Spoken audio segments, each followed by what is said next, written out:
Good afternoon, everyone, and welcome to the 3 for 1 Sky Fantasy podcast from Fantasy Football Hub. Paul, how are you? And how was your festive period gone for Sky? Yeah, really good. Thanks, Fergi. I was in Portugal for a week. That's why I was missing the last pod when you had Luke on, who did a great job. I listened to the pod when I was away and had some downtime when the little one was napping, so it was all good. Had a bit of a roller coaster time with Sky. I guess everyone else that owns Solanke has been on that same roller coaster over that time as well. So I think when the points were in that game day against Luton, I think I was in the top 1,000 at one point, so 900, which was great. Obviously, those points were removed, 20 points the following week, but then I didn't have Alvarez midweek there, or Huang, who are both pretty well owned. So taking a bit back down to kind of 1,400 just now. So it's going okay. I think it's better than the last time I was on, right? I think I was around about 2K or something like that. I think there's been a bit of an organic rise for the template over the last couple of weeks. I think I've halved in rank, but I think I've already made one transfer. So I think the template, which if you include Bowen in the template, he's obviously doing well. Every single week, the whole Son, Salah thing, and Watkins, and kind of wherever else is doing all right. I wonder if the people who are asking Sky for their transfer back for Solanke would still asking for it back now. What do you think about that? I don't think that we're regardless of whether we think that the points should have stood or not, I don't think it's maybe as clean cut as anything, but it did bring out the worst side in a lot of people, both sides of the fence. And yourself or not? Social media. Well, inwardly maybe, but I realize any opinion I had was massively biased, and well, any opinion is biased anyway. So I just avoided going on to socials and said anything. I think it was the best way to do it. So that quote from Keanu Reeves recently is like, I'm at the age now where I want to stop getting in debates where I know that I can't win, even if I think I know what the right answer is, because you could tell someone that 1 + 1, someone could tell you that 1 + 1 = 5, and there's no way of getting round to tell them that it's 2, that they'll accept anyway. So I was more in that boat. I was like, what will be. I don't influence the game. If the points are going to get removed, they're going to get removed, right? Whatever happens. It was massively frustrating because I did feel it was the first 50-50 call that I'd made right all season, but then got the 20 points and nobody was going to bring in Solanke the following week anyway. So butterfly effect. Might not have got those 20 points afterwards, so I'm not thinking of it as 18 missed now or whatever. Yeah. Just really unlucky for owners, but ultimately I think on reflection, those who know fantasy, and those who've been in these sorts of situations before, not just in Sky but in other games, the games void, and so are the points. That's just the way it is, and sometimes it goes for you and sometimes it goes against you, and that's just it. But interesting stuff. I've gone I've had a fairly decent organic rank rise over the last week or two. I brought in Alvarez midweek. I wasn't sure what to do. I wasn't for the back because I'd moved Haaland to Trent a couple of weeks previous, which I think was actually your idea. So thanks for that, mate. Haaland to Trent, and then obviously the plan was to go back to Trent back to Haaland was kind of a loose plan, but as obviously worked out with Romero missing out, Romero to Alvarez, and as it happened, I couldn't have afforded to go Romero back to Haaland either. So kind of lucked out there, I suppose, with that. I think lucked out on a thing. I don't think Alvarez is actually that great a pick. It was just the sort of quality of fixtures, the fact that we know he's on set pieces. He was likely to be on penalties. It wasn't even that good a penalty, though. He did get shots as well. So never have been a penalty either. Well, and there's that as well. And that was I know it's a modern day penalty or however it's called. Oh mate, I honestly now I cannot even work out what's a penalty and what's not when hands are involved. Obviously, if the hand goes up and out and it strikes it, it is. But anything other than that, I have no idea. I really have no idea. And I don't think the commentators have either. I don't think most of the fans have. And that's not showing any kind of disrespect to anyone. I just think the rules are so woolly and inconsistent now that when a ball hits a hand, I have no idea if it's handball or not. So, but yeah. Yeah, welcome. What rank are you then? I know it's on screen, but I can't see your screen. 1 point. I'm like one. I think I'm like 1165. I think I'm like 3 points ahead of you or something now. But it was purely that Alvarez over whoever you went on in the week. I think. Yeah, the one saving grace I think I've got is that I did do the Solanke move, and I've only used one transfer since that. Then I brought in Badia Shield on midweek. We've got 4 double to 8. I think he used 1 pass off tier 2 passing as well, which was slightly unfortunate. But the Edinburgh Derby was on at that point, and Hearts scored a 93rd minute winner. So I was in a really bad mood at that point in time. So the fact that I missed out on 2 points in Sky wasn't the biggest of my concerns at that moment. Oh, not a great week for you, really. In fact, was it with the Solanke thing? I was thinking of you with Hart. I didn't obviously I brought him in. I know this is a Sky podcast, but I brought him in on Telegraph and FPL that week as well. Wowzers. Yeah, good stuff. So what we're going to do on this pod is just obviously briefly look at the weekend's action. We are going to touch a little bit on the overhaul as well. Paul has put a bit of thought into some stuff in terms of overhaul team, but firstly, let's look at the weekend ahead of us now. 1 game each for all the teams now.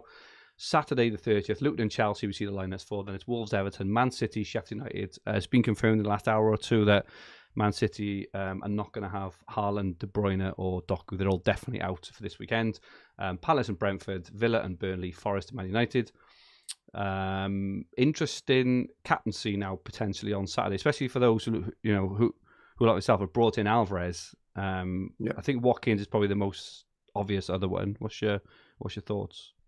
Yeah, my order of preference, I don't own 2 of these 3 players, would be Alvarez, then Foden, then Watkins in that order, I think. Now, I've only got Watkins, so I'll be captaining him, but I think if I had those 3 players, if I was going to take a punt on a player midweek, I was on 3-5-2 and I had Romero, so it made sense for me to bring in a defender. But if I was going to pick any player midweek that I wanted to bring in, it would have been Foden. I think he got 11 points. And then I would have captained Foden on Saturday as well. But I'll be on Watkins. But I think if I owned Alvarez, who is highly owned just now, then then I'd captain him, I think. There could be some brutal swings either way there, couldn't it? It's an interesting one. I think with Watkins on, I guess you nullify the swing if you've got Alvarez by owning Watkins, where the same's can't be said the other way around. If Watkins blanks and Alvarez bangs, Watkins only owners could be in a bit of trouble there. Sunday 31st, Spurs and Bournemouth, Fulham and Arsenal both on at 2:00 on New Year's Eve. Sun at the moment, though I think well, I don't think anyone will captain Solanke. I think that you'll accept this as being very truthful at this moment in time. Looking at those fixtures, I'm thinking of captain Solanke. Are you really? Yeah. Well, I don't blame you. Just on a pure, and it's not, and I'm not. I don't feel like I'm in a position where I'm massively chasing either. Like I think that I'm pretty sure I can't win the game from here now, and my aim still is to get top 100, whether or not that's a realistic target of where I'm at, and with the level of engaged managers, it's probably above me with either similar or higher transfer counts than me. It's going to be really difficult, but I genuinely believe that that's a good fixture with Solanke, looking at the way that Spurs are defending.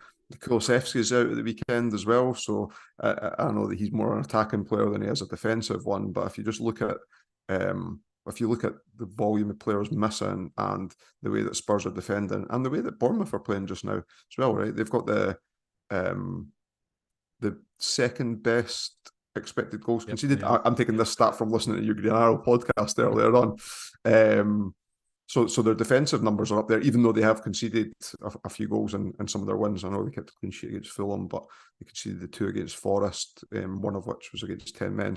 But Yeah, I'm thinking of going. I'm thinking of going Solanke now that we know that he's on penalties as well from penalty against Fulham at the weekend. Saka a little bit out of form, although I did captain Saka midweek, which was a small win for me as well. 7 points over kind of Son's 5 as well. Did he keep his tackles in the end? Yeah, He did. Oh, okay. yeah. Yeah. I think the only thing I would say with these kind of matches, and I'm just like speaking from experience of doing similar things, is I completely agree with what you said, but would you be awfully surprised if Spurs beat Bournemouth 2-0 with like a Son goal? I think that's more likely than the other way around, with Bournemouth beating Spurs there, a Solanke goal, for example. And I think so. At this moment in time, I don't know. It's the odds. So look at the odds for that. The odds will be on Spurs' favourites, right? And that's I'll try and get them up in a minute. We're doing this off the cuff. We're doing it off the cuff, yeah. But Spurs are going to be, I'm guessing, odds on favourites, and Bournemouth are going to be odds against. I'm guessing, but yeah, we can have a look. Well, we should be going on goal scorers rather than. This is great. This is great content. Spurs are 4-3 on. Bournemouth are 3-1. Obviously, that's just the match result. I completely get what you say about what the goal scorers. We'll have a look at that. But yeah, I think I'll go Son still. He's just an animal. I think most will. Yeah. I think most went Son yesterday as well, and I fancied Saka. And looking at the stats, and I watched bits of the Arsenal game. I think Saka was the more threatening out of the two of them as well. Like Spurs looked really like dead on their feet, and that's part of the reason what I'm thinking as well is they looked dead on their feet last night, and they've got another game against a high intensity team on Sunday as well, who have had a little bit longer to rest and are in form. And when you're in form, you get that second wind automatically from that as well, and tails are up. Heung-Min Son is 6-5 anytime scorer. Want to have a guess of Solanke's odds anytime goal scorer? 64. 2-1. 74. High. That's a good bet as well.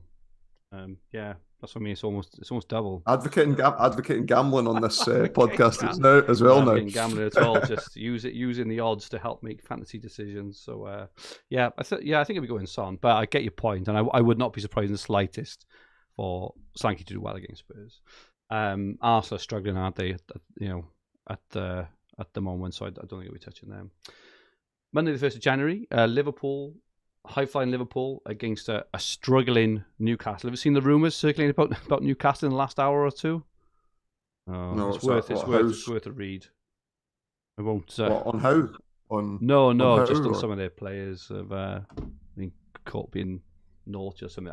I think they are just rumours in all fairness, but apparently that might be affecting their performances. The majority own Salah, I think, for this one, he'd probably be the most, the most captain to play on this one. Anything more to add on this game?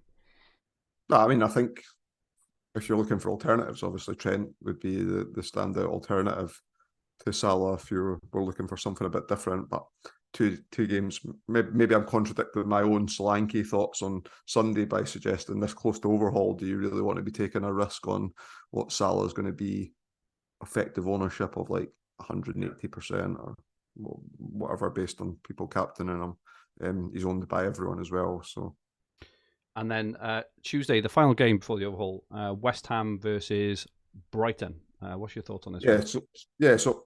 So I think Bowen's the standout option, albeit there's a couple of scenarios. I think if I owned, what changes things now is that Dunk's suspended. So if anyone had Dunk lined up as a captain and that's their only coverage from this game, you're not going to have a captain anymore. So for me, Bowen's a standout. If I had Gross and didn't have Bowen, I'd just captain Gross, and I don't think I'd make the transfer. I don't think I'd use a transfer there. If I don't have a captain, I would use a transfer to bring in Bowen and captain Bowen. I think would be my decision making on it. I think the same. I think that's what West Ham in their last 4 games have beaten Spurs, Man United, and Arsenal. and they're looking really strong. And Brighton, they can score against anyone. We know that, and Gross is good for bonus. But West Ham have kept clean sheets, I think, as well against United and Arsenal recently, and they look good. They've really improved. So after shifting on Areola, he's suddenly on fire. But I do think obviously Gross is a good pick, and he'll probably pick up some kind of points. But I think that Bowen seems to be, every time I look at my team with Bowen at the moment, he seems to be scoring like between 9 and 12 points most games with his, he's getting lots of shots on target at the moment, isn't he? And scoring or assisting most games as well. So I agree that Bowen is the upside pick. I don't know the difference in ownership. I'm assuming that Bowen is much higher than Gross as well. Yeah, Bowen's at 54% in the top 1,000 just now, and I do think that a lot of those non-owners will bring him in. We had a question, which is probably worth asking at this juncture, off Asher. Holding firm this close to overhaul with fires popping up everywhere is proven to be quite the challenge. Would you both agree these few extra transfers saved are better than the potential points gains others may be making now? So he's Asher in particular has got 34 and 36 left, hovering around 5k rank. So I've got Dunk, for example. I think I can only make a defensive move. I don't think I would, even if I could make an offensive move. But are there any scenarios you would use a transfer this weekend aside from the Bowen one on Monday, or not? Didn't have Salah, or if there was a reason why Salah wasn't in the team against Newcastle, then I'd consider using it. But for me, it'd just be the captaincy options just now. You've got the risk as well. I mean, I could go into Saturday and think, right, even if I had an injured player, I could bring in Alvarez, who I do think is the best option, even though you don't get to see the team sheets, but it's very, very unlikely he's not going to play. But would it surprise you if Watkins outscored Alvarez? No, I don't think so at all, exactly. And you could be in a position where you're bringing in a player to take the captaincy off someone, which I've done many times in the past. And this is the Bowen Gross thing, I think, like coming into Tuesday. And I know Dan has Hwang and brought in a player and took the captaincy off Hwang to put on that other player. And that's one thing that I've avoided doing. If the person had like 100% EO or ownership and like Haaland or something like that, then maybe I would do it in circumstances like that. But I wouldn't. You don't get to see the Man City team sheet. Like if you had done, and maybe you've got a defender and you've got unlimited budget, then you could bring in one of the centre halves where you expect at least 5 points. If they conceded 1 goal, if not 10 for the clean sheet, could that be worth the transfer? Maybe, but you don't get to see their team sheet, so it's very unlikely we're going to know who plays for them. And then looking at the other games, again, do I think Newcastle will score against Liverpool? Maybe, maybe not. I just don't know that I would use a transfer. No, it's not worth it. Right? It's not worth it for one game where anything can happen in one game, including a blank, including a injury or a bloody red card. Just one game is just too short. So even if this happens at the end of the season, as well, like all the time, like you go in and on the final day of the season, and I can't remember very often that I've had 11 playing players going into that, and I've usually used my transfers of the last 2 or 3 weeks running up to there to trying to get 3 for 0s on injured players and taking them out at that point in time as well. That scenario will come up, if not using for the kind of 3 for 0s or 4 for 0s that you'll get, just as with the rearrangements due to the cups and such like anyway. So yeah, I definitely think that there's more value doing that there outside of those examples that we kind of mentioned. Just before we move on to some overhaul stuff, say good afternoon to everyone who's joined us on this Friday afternoon. Windy is in, afternoon all, teams at 5k and 11k. Dave Hannigan is in, wishes everyone a Merry Christmas. Big 97, Tim WD, JP asks if Basuma and Sarr are off to AFCON and how will it affect Spurs? I think they are. I think they both are, is my understanding. Could impact Spurs, absolutely. Spurs in trouble at the moment, I think. But in terms of kind of injuries and and plays off to AFCON, I do think they have reasonably decent backups. But what I would say is I don't know how good their nations are. Like I don't know where they're placed in terms of, are they favourites or are they close favourites, or are they likely to go out at group stages? So it could be that they only miss 1 or 2 games as well. Yeah, that's fair. And then I think you'd hope in that time, think about middle to end of January, that kind of Maddis will be back, Van der Ven will be back, Romero will be back as well. So hopefully they'll make a big difference then. James Ingram, flying high in all fancy formats at the moment, is in. Afternoon, James. John Maloney, Michael Blackburn, Alan Jago, Colonel Custard, Glenn Murray says good day.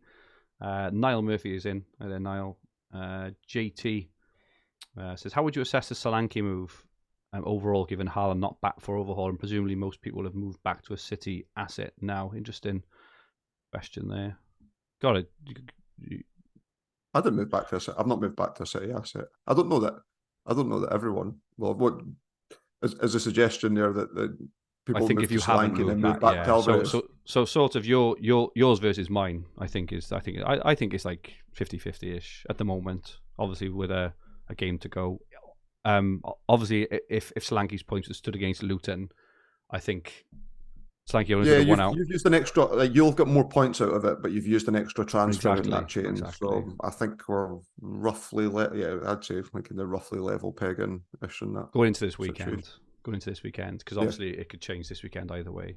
But yeah, fantastic to have you all with us. So yeah, let's look ahead a little bit now. Looking at player form for the last 4 game weeks, total points. Really interesting players up the top of there. The top 3, I don't think we would ever imagine the top 3 to be Dominic Solanke, Chris Wood, and Marcos Senesi a few months ago. And that's without Solanke's 9 points. And that's without his 9 points. Unbelievable. So, some more familiar sorts of players with Van Dijk, Son, and Trent underneath that. But yeah, what's your initial sort of thoughts? Yeah, so I was looking at this a little bit. So on the overhaul special that we'll be doing, I'm going to start breaking it down into different ways and how I'm thinking about setting up my team. And I'm going against my normal means of picking who I think everyone else will pick, albeit there's going to be a large crossover of those players anyway.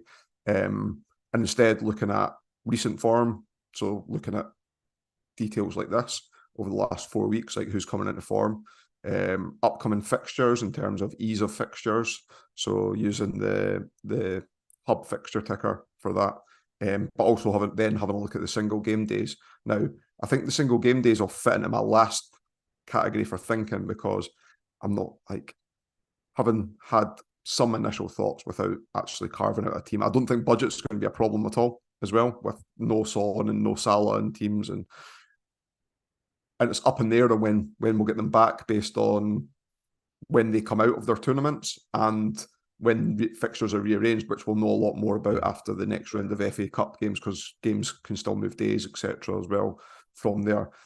So thinking on the goalkeeper point latterly, I might actually just pick up a goalkeeper that covers some of the single game days outside of picking my main team if I do need to do it that way. So what interesting in there, we've got Van Dijk and Trent in 4th and 6th. So as the Liverpool double up or even treble up with Alisson perhaps on post overhaul, I think that's definitely a viable option. What the first person that'll be on the team, on my team sheet anyway, I think will be Jared Bowen. Again, based on there's no issues, he's already at a good price point anyway. For me, he could be potentially a season keeper, taking into consideration 3 for 0s and 4 for 0s, injuries, etc. But yeah, bringing him in, I think he'll be one of, if not the first name on the team sheet for me. We spoke about the Bournemouth guys there. I know that their fixtures aren't particularly great post overhaul, so I don't think Solanke's an absolute shoe-in for me. And again, I'll talk about it there. I'm not ruling him out, and I'm not saying I won't go there. He's at a great price point as well, 7.8 million. So if I'm looking for value, and again, when I bring in when I bring Son and Salah back in, maybe that does help by having him in already. So definitely, he's in consideration, but he's definitely not a shoe-in for me. But yeah, goalkeepers on there: Neto, Pickford, Trafford. Crazy. I think they'll all be in the running. Maybe less so Neto based on what I said about Bournemouth's fixtures, but the other two would definitely been my thinking. I know Burnley's got a single game day against Luton, and whilst I'm not setting it out to necessarily have a captain in there, but if it comes back down and I've not got a player in, and I'm not set on a goalkeeper, then it might be that I pick up him. Bernardo Silva's interesting as well. I know a few people have talked about it on Twitter and had taken a punt on him, and those that have done have been kind of duly rewarded, 8.3 million as well. And I've always thought that Bernardo Silva's a fantastic footballer. I really enjoy watching him. Maybe less so of a fantasy asset, but with what's weird to say, but with City's limited options, he is certainly someone that comes into thinking as well. With Mahrez out, he's kind of a bit more assured now in the team, and he's certainly been one of, if not their best player over the last month or so, haven't he? What's your thoughts around Son and Salah? Salah 11.5, Son 9.7, or what's that between us? Well over 20 million in terms of making space for when they return to get them straight back in. Obviously, there are potential issues, like both of them could miss matches almost immediately after they come back due to the Carabao Cup final. Both of them could. I think is it Liverpool and Fulham play in one, don't they? And they expect to get the final, and Chelsea expect to get the final, which would impact Spurs as well. Are you planning on just kind of spreading the money basically, or not? I think so. I think so. But another reason for going for the Liverpool double up is that they're good placeholders at price points, and especially if you're on 4-4-2 or kind of 4-3-3. So if you were looking to get them back, there is a potential to get them in one move. But I'd just be careful about setting up my team, and then it's likely probably use a transfer before they come back, right? Like things happen and stuff changes as well. That I would just be careful of the move that I made before them coming back would be someone downgrading to free up the money. So maybe another budget enabler comes, or maybe a Cole Palmer for the second half of the season becomes available, and then just making that downgrade at that point in time to then free up the money. But I still don't think that it's not going to bother me if I've got money left in the bank, and I think that I likely will. Just looking at the price points of some of the players that I want, Haaland's in there. Is Saka like a necessity on overhaul? Maybe not. But Richarlison 8 million, Solanke 7.8 million. We're used to filling up our striker spots with 9, 10, 11, 12 million players. I think it's very likely that we're going to have some money in the bank anyway when we set up the teams. So there's no City defenders really that interest me that I'll go for just based on assurance of starts. So yeah, I'm probably not going to look too much into that. It's funny as well because looking at the graphic, there's no premium keeper in there at all. Defenders are finding it across the board very hard to keep clean sheets. There's lots of brilliant midfield enablers, and also players who are in between the kind of 7-9 million. So players like Bernardo Silva you mentioned, even players like McGinn. Michael Elise has been absolutely superb for Palace. There's lots of options, and also when Salah and Son come back as well, they're going to be at 0% ownership, right? In terms of the teams that matter, they're not going to go from 0 to 7. I don't think anyway. 0 to 70 in one day. There'll be a slow climb. So even if they do, I don't think it's like a massive necessity to jump on immediately, and unless it's a single game day against Sheffield United or Luton or something like that. But I do think you can spread the funds. I think if you don't, I think there's a risk of missing out on points unnecessarily. And then, as we say all the time, right, the game changes all the time. Things change, right? It could be that Salah gets a knock in the final of AFCON, and and all of a sudden he's out for another, or he's, like Haaland is now. You don't know if he's going to play or not, and you've just saved all this money for kind of nothing, where you could have been having points. So I think I'm going to do the same as you in terms of spreading the funds.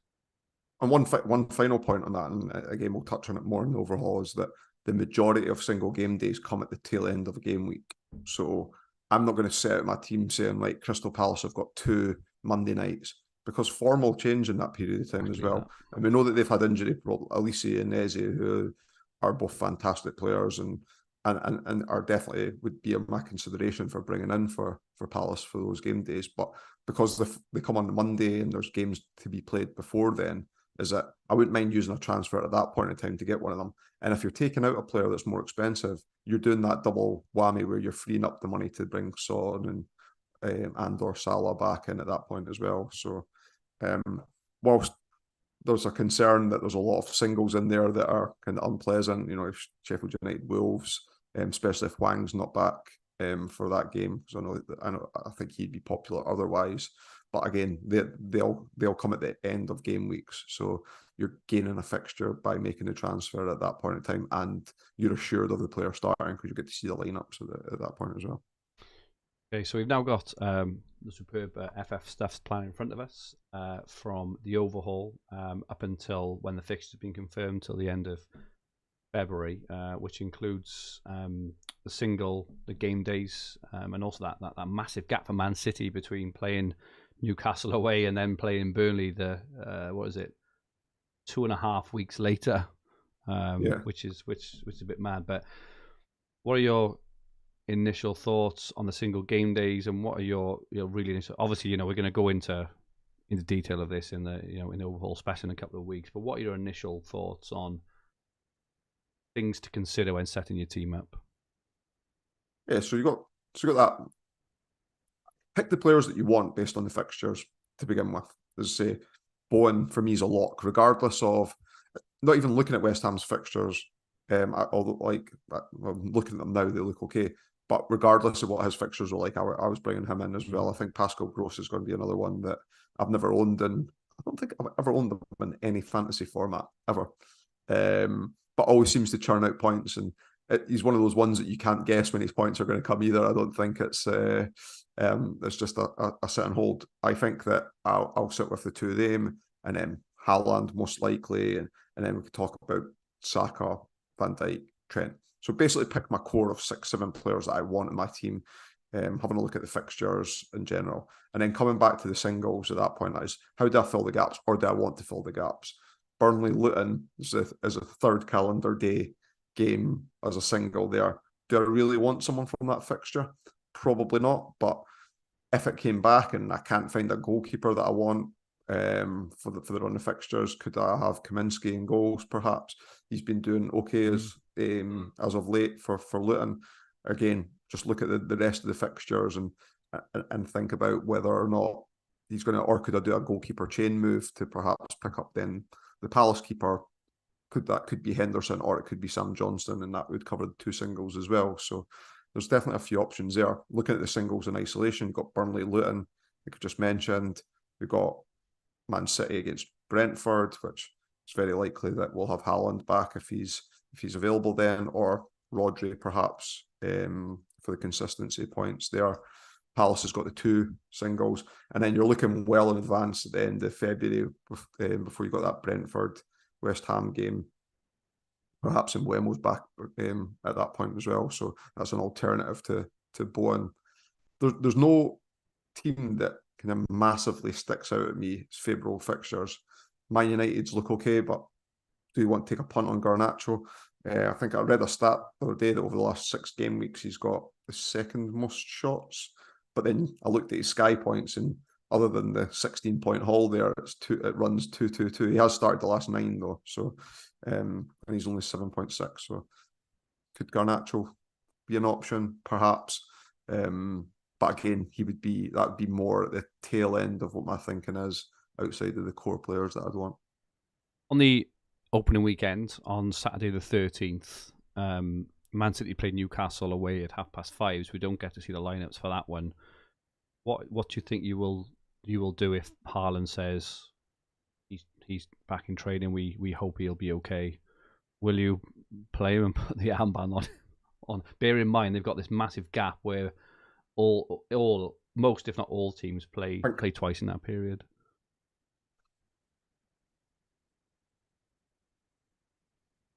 Good question. I mean, Chelsea's at home to Fulham in the fixture that you see in the 12:30, yeah. And if Cole Palmer plays, then just based on his price point alone, I think I'd be very likely to, like, if there was uncertainty on Haaland starting, I think that I would have Cole Palmer and captain him.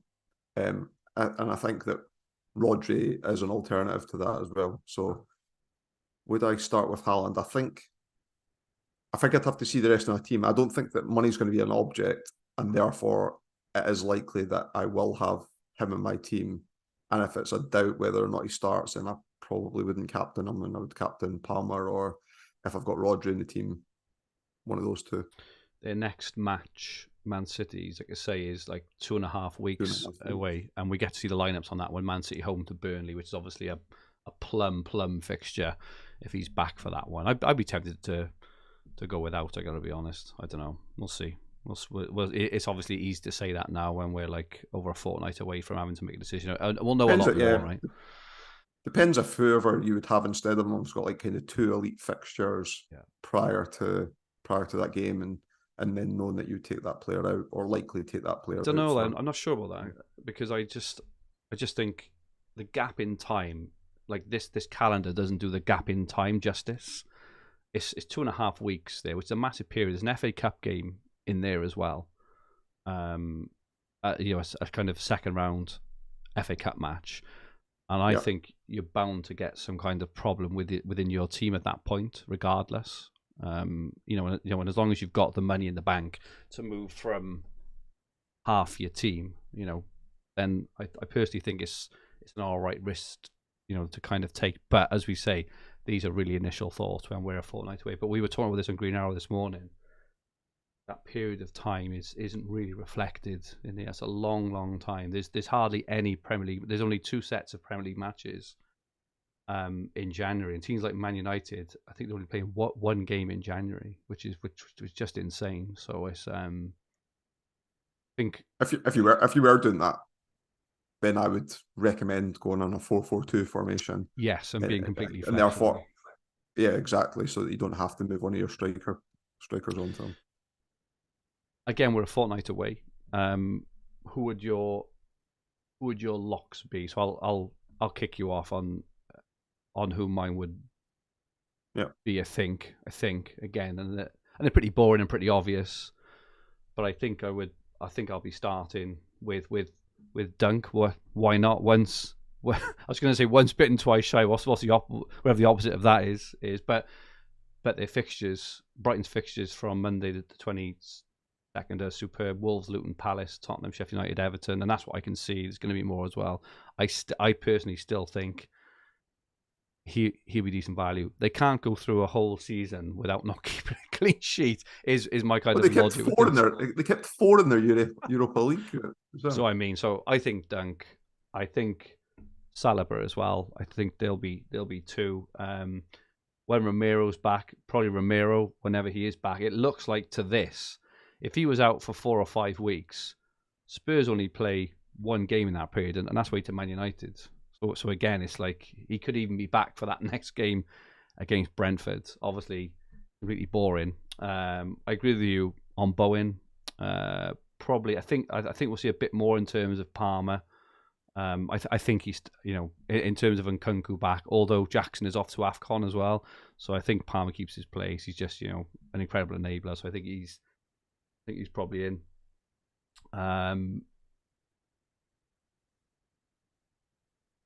I'm not sure about Watkins, just because I think the fixtures are decent, but he's just this 90-minute man thing. I think it's becoming increasingly sort of prevalent and important. So Solanke, Watkins, and/or Solanke sort of thing for me is quite important as well. I'd probably chuck Rodri maybe in there, but like I say, that big gap I don't really like. But he's just set and forget as well. I think for me they're probably, and that's without thinking of any kind of single game day stuff, right? But I think if I was to pick a team now, I think those maybe 5 or 6 players would be sort of in and around.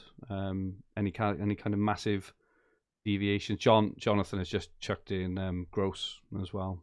Yeah, like so Bowen and Gross would be the first two, and I'm going on the fact if Haaland's not, if there's doubts over Haaland's fitness still, if Haaland's fit, then I'll just have him. Like I'll have him in the team. Yeah. And then beyond that, I do like Villa's fixtures still, so I think that I'll have Watkins. I'm more keen on Watkins than I am Solanke at this point. And that's not to say that I can't have both, but then you can throw Charleston into that conversation in terms of how we use our striker spots. But yeah, Gross, Bowen, probably Dunk as well. And Arsenal's fixtures are okay-ish.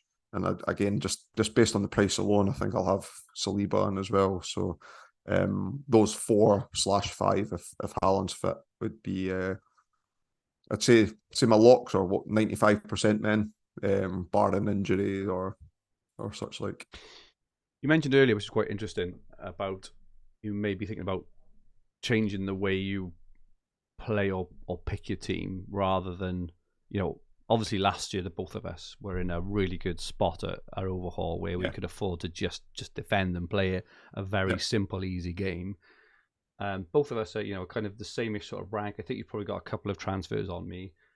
But how are you going to change your approach? I'm not going Hail Mary or anything like that. Like, I'm not. Yeah, and I will be picking.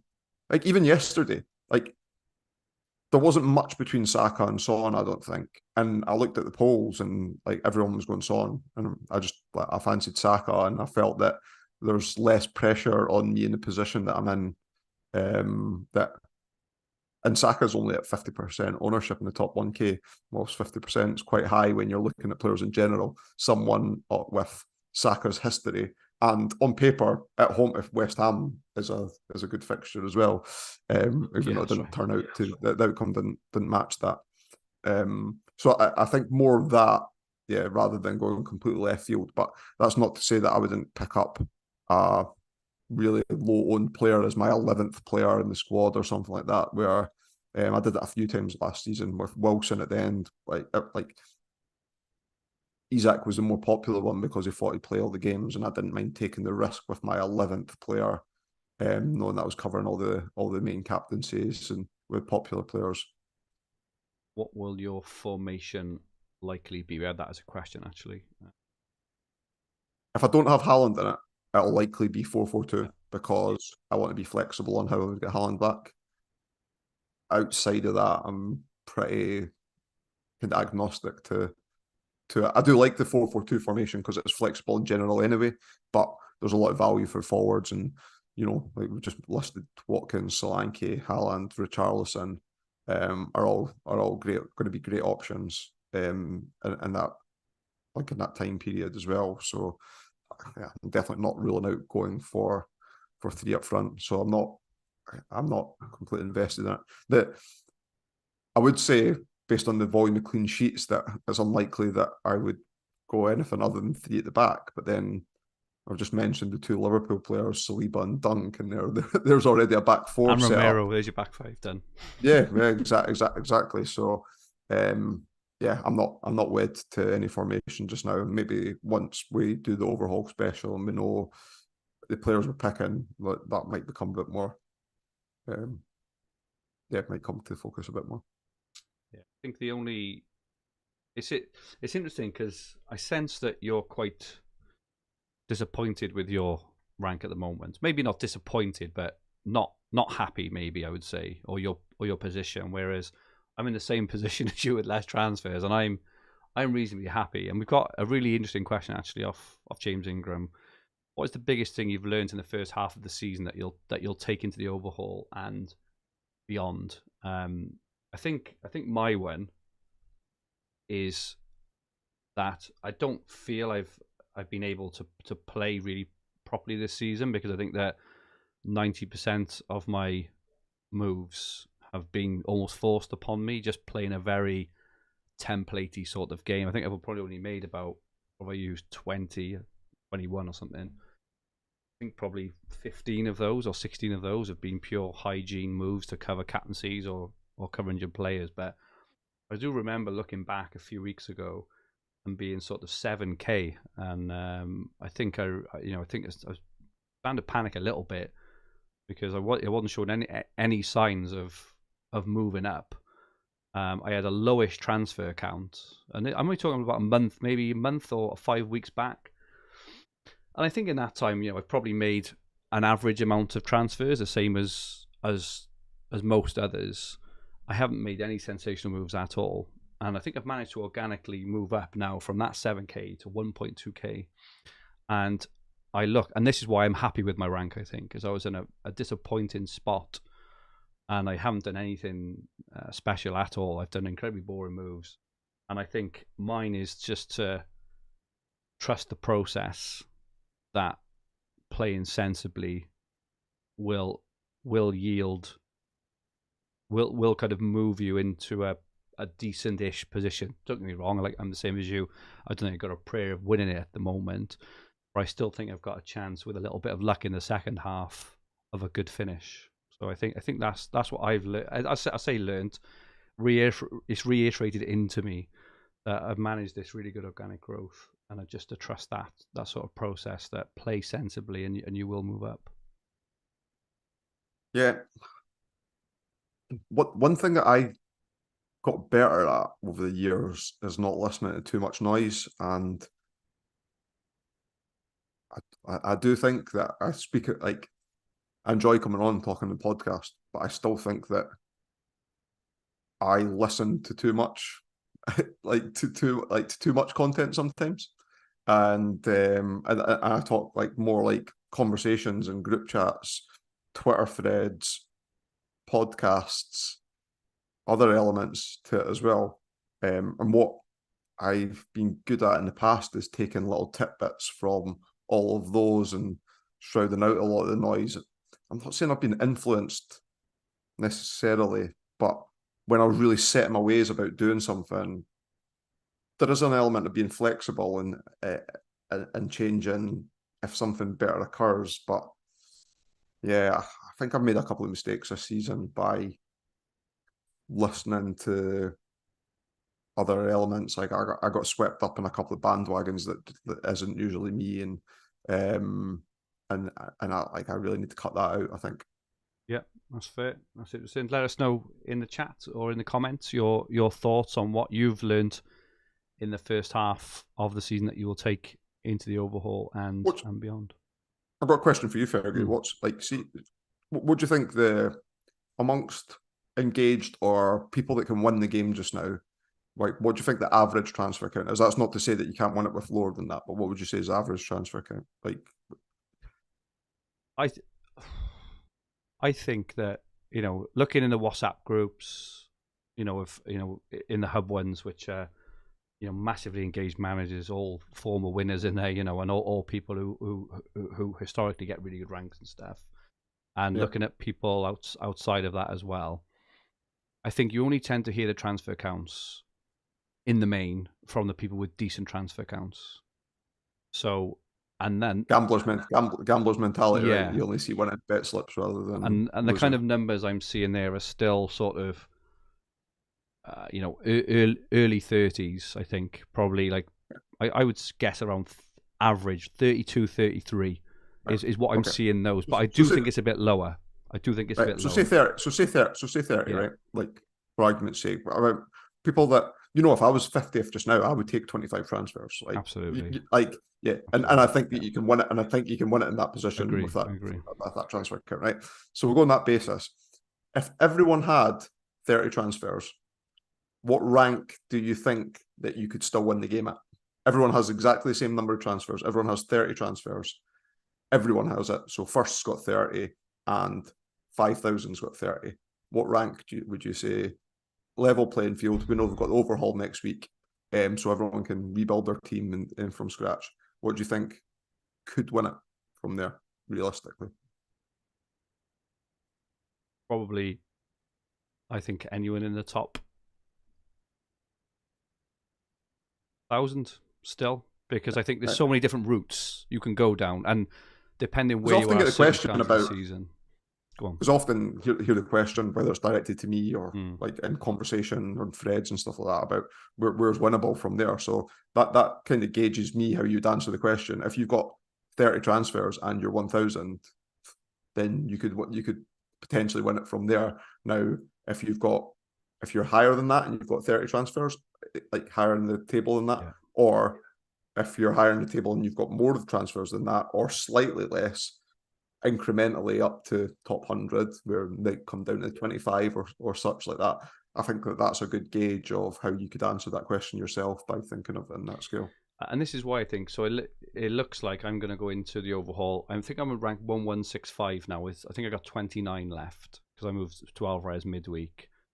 But I think considering where I was really happy. And I was just actually looking just a minute ago at the Content Creators League, and I'm 11th, and James Planet FPL is 10th, I think, in that, and he's 600th, and there's only a difference of like 22 points. So that's one captaincy, right? I don't think he's got out. This is just an example comparing my team against James and how easily or not it can be made up or not. But I don't think he's got Alvarez.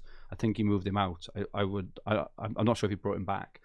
But if Alvarez bangs on Saturday and Watkins doesn't, I go above him. If it doesn't, then obviously, and everything's equal, he'll maintain a 15, 20 point, 25 point lead over me. I'm just trying to, that's between 1100 and 600. That's just one decision. So I really, obviously you have to condense that with the, the hundreds and hundreds of engaged managers. So, it'll kind of even out there, right? But I still think that if things go your way, you make a couple of really shrewd picks, like Luke did at the start. He made some really shrewd picks, which were nothing kind of massively out of the blue. I think he got on Romero and Porro. He said really early, and Gross really really early. I can't remember exactly. Mbuemo, but they're not picks which you would think are kind of not completely left field. Yeah, they're not left field. They're not left field. They're not game changing picks either, are they? They're just pretty sensible but differentish picks. So I think that anyone in the top couple of thousand, or 5 or wherever, are more than capable of making their own mind up on picks like that and just having that rub of the green, and getting ahead on transfers. Like Luke was ahead on transfers because he saw these earlier, right? But any of us can do that. What's your kind of thoughts on that? Are you thinking kind of similar lines? Do you still think, realistically, obviously from your position or our position, it's going to be incredibly tough. Do you think you have still got a very outside chance of winning or not? Nah, I don't think so this year. I think top 100's mine. If I finished 100th or 99th, I'd be happy based on where I am now and finishing the season there. I don't think I would have been happy finishing just top 100 at the start of the season. Yeah. But I'm reassessing it based on things. In terms of the even money overs unders position, I think it might be difficult to even break into the top 300 or 400 from my position now. But I've never finished outside the top 1,000, so I guess that's goal number one is to get in there. I think my worst position was like 900 and something. That was the year that Liam won it. But yeah, top 100's mine. I don't. Of course, I aspire to win it, but I don't think there's any realistic chance of me doing so. It's very difficult to name because I think both of us, because we're involved in other things in terms of cash leagues and multi leagues, it's very difficult to just say, if you're like 200th with a few weeks to go, screw it, just go Hail Mary. And I don't care if we finish first or 1,000. It does matter to us, doesn't it? Because we're in so much other stuff that it can impact us. But yeah, it's going to be an interesting side. But I would say, that we were saying it's very easy. Like we were saying at the end of November. We weren't saying. A lot of people were saying at the end of November, I'm locked in now until overhaul. I'm not making any transfers. Like it just goes to show how much things can change in a month. And I haven't looked back, but I bet you my rank specifically, I think I've made it more ground than you in this last month. I think you were like 3K and I was like 6 or 7K. So I've made it more ground than you. You've got more transfers left. But I do think it just goes to show that if we look at our teams at the end of February, again, not having done anything stupid and whatever else, and we've hit a solid overhaul team, which other people who have maybe got a couple of transfers more than us have had to then shift into, thereby almost wasting those sorts of transfers, then I still think we're being with a shot of a decent finish, as will lots of engaged managers. And this is the thing then, it all comes down to who manipulates the fixtures the best and who gets those 50-50s right as well. You know, Alvarez versus Foden and whoever else. Well, remember last year's overhaul, Pope versus Ederson. Exactly, it was a 50-60 point swing on what was such a very, very tight decision. Exactly so that. Even going in the overhaul, picking your goalkeeper is can make a massive difference. And like 50-60 points now, I did have that league up actually. I don't think I've got it up in front of me now, but 50-60 points in the Contents Creator League, I'm guessing is a difference of like probably 600 or 700 places in the top 1,000. Massive, absolutely massive. So I wouldn't give up hope. You know, to those listening thinking, don't wear this over. It's not. It's absolutely not. Lots of things can happen that can suddenly swing things your way. We'll be having rearrangements. There'll be injuries. You know, how many times I'll never forget Liam. How much hard luck he had at Christmas one year when I think he brought in 4 players in 4 weeks and they all got injured one after the other. He did someone got injured to someone got injured, and you know that can happen to kind of anyone. But on the flip side, you can get a bit of luck with the way that the fixtures fall, which normally happens with you in all fairness. But yeah, interesting stuff. Just have a look if there's any more questions. I think we've covered most of them in all fairness. Just thoughts on Saka. This is off Martin. Thoughts on Saka as a fantasy asset. Fifth highest scoring midfielder, but 10.4 million seems rather pricey. I can't see many going with him at overhaul unless you've got. He could be another one. You say, you know, if you've got the funds,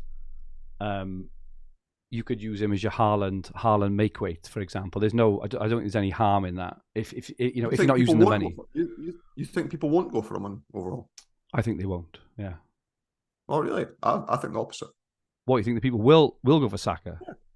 Yeah. Oh, I think there's a sentimental, regardless of underlying stats and such like. There's a sentimental element to what's been proven historic fantasy assets and whether they're the same asset now or not. And I'm not putting Saka in or out of that category.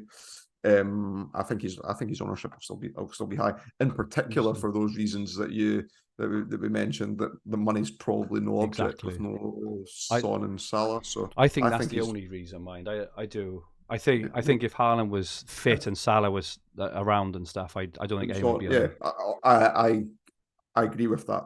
But I think is for that reason, on top of the sentimental element, I think that his ownership will be high. Good stuff. Yeah, we've answered the questions. So that is it for us for 2023. Thank you all so much, as usual, for watching and listening. Your continued support is much, much appreciated. And thank you, Paul. Another year in the books. Where can people find you? On Twitter at Paul McAnulty.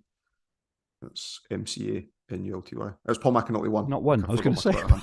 Brilliant. Paul McAnulty 1. MCANULTY.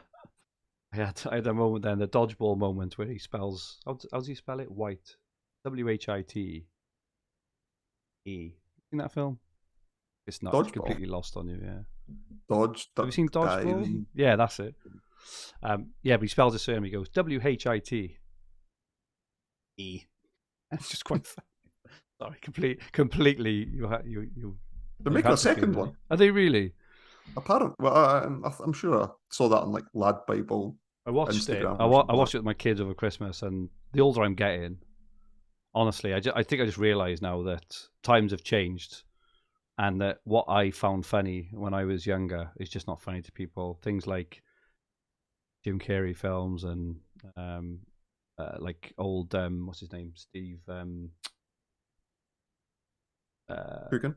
No, not Coogan. Oh, who's American actor, white hair, grey hair? Steve Martin films. planes, trains, automobiles, and all that sort of stuff, which I used to absolutely love. My kids just will not sit through. I say my kids, they're not like 3, they're like 12 and that, and they're just not interested. So, actually, we didn't. I wanted to ask you, Paul, just quickly before we go. What did you have for Christmas dinner? My in-laws are farmers, so You were spoiled then. actually, I don't even know why I told you that, because it wasn't even their own produce, so I don't know why. It was like very random thing to say, like considering I was like, basically it's very nice and Christmassy day, so that was beautiful. But yeah, turkey and all the trimmings. What don't you have in the trimmings? What is the one thing you won't have? Yorkshire pudding. I've never had a Yorkshire pudding on like a Sunday roast. Had a Yorkshire pudding, and I know there's a debate on whether they belong on Christmas dinner plates, but yeah, never had Yorkshire puddings. What is it? As in your family doesn't have it, or you flat decline? You're like, no Yorkshire. Oh no, no. I've just never either at my in-laws' house or when my family hosted Christmas in the past. Never had Yorkshire puddings on Christmas dinner. Superb. I think mine is probably. I'm not like a fan of veg, so when I have like a carvery or whenever Christmas dinner, that's why you're an athlete. That's why you're an athlete, Fergi. Exactly. And I know that comes as a massive surprise to you if I don't pick like salad or veg, but yeah, I don't like the sprouts and cabbage and all that jazz. I just have an extra Yorkshire and extra stuffing ball. So yeah, good stuff. Okay, my handle on Twitter is @everfage_Fergie. If you like what you watched, please press the like button. Remember to subscribe in the bottom right-hand corner of the screen. If you enjoyed your listen, please rate the podcast versions and leave some comments. We'll be back sometime, probably 2 weeks. I don't think we'll be back next week because it's FA Cup weekend. It'll be the week after with the big one, the Overhaul special, which we are very, very excited for. In the meantime, we hope you have a great Gameweek 21. Have a fantastic and peaceful New Year, and goodbye for now.